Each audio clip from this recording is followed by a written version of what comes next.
નમસ્કાર વિદ્યાર્થી મિત્રો, આપણે જોવાના છે કર્કવૃત્ત પર આવેલા ભારતના 8 રાજ્યો. જલ્દી જોઈ લ્યો કે કારણ કે પીએસઆઈ કે પોલીસ કોન્સ્ટેબલની અંદર પૂછાઈ શકે છે. જુઓ કર્કવૃત્ત પર 28 અક્ષાંશ ઉત્તર અક્ષાંશ. જુઓ ગુજરાત, તો ગુજરાત છે એ ગુજરાત જોઈ લો કે ગુજરાત, તો ગુજરાત ક્યાં આવેલું છે? તો ગુજરાત અહીંયા આવેલું છે. ગુજરાત ક્યાં છે? તો ગુજરાત અહીંયા છે. કે ગુજરાત ક્યાં છે? તો ગુજરાત આપણે અહીંયા છે. રાજસ્થાન, તો રાજસ્થાન ગુજરાતને અડી જે બોર્ડર લાગે છે અહીં. રાજસ્થાન મિત્રો વિસ્તારની દ્રષ્ટિએ મોટું છે, તે પણ કહી દઉં તમને કે વિસ્તારની દ્રષ્ટિએ રાજસ્થાન મોટું છે. અને મધ્યપ્રદેશ, તો મધ્યપ્રદેશ પણ અહીંયા આવેલું છે.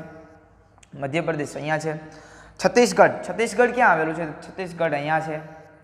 આ યાદ રાખજો મિત્રો, ક્યારે બી પૂછાઈ શકે છે છત્તીસગઢ. હવે જો અહીંયા ઝારખંડ, હવે ઝારખંડ ક્યાં છે? તો ઝારખંડ આપણે અહીંયા આવેલું છે.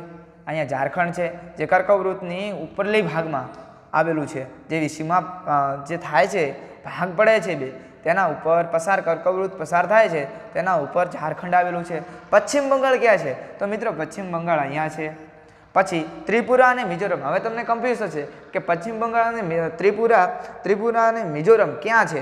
તો હવે ત્રિપુરા અને મિઝોરમ અહીંયા, મિઝોરમ અને ત્રિપુરા બંને પાસે છે, એટલે તમને ખબર નહીં પડે કે ત્રિપુરા અને મિઝોરમ ક્યાં છે.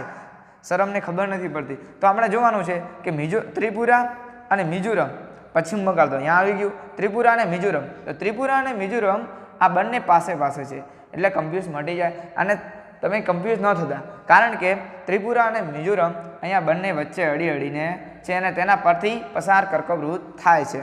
અને મિત્રો અમારી ચેનલને સબસ્ક્રાઈબ કરો અને લાઇક કરો અને શેર કરો. આવા જ અવનવા જનરલ નોલેજના પ્રશ્નો જોવા માટે અમને ફોલો અને લાઇક શેર કરજો, કારણ કે અવનવી અને સચોટ માહિતી જોવા માટે અમને શેર અને લાઇક ચેનલને સબસ્ક્રાઈબ કરી દેજો મિત્રો.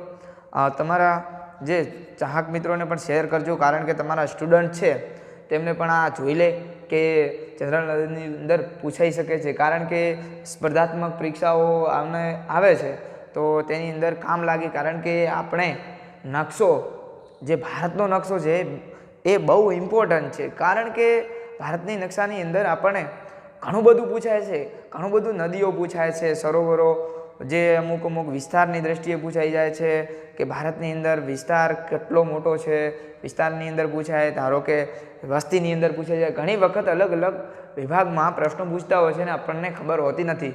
એના માટે નકશો કરવો જરૂરી છે. ઓકે, અમારો વિડીયો જોવા માટે તમારો આભાર.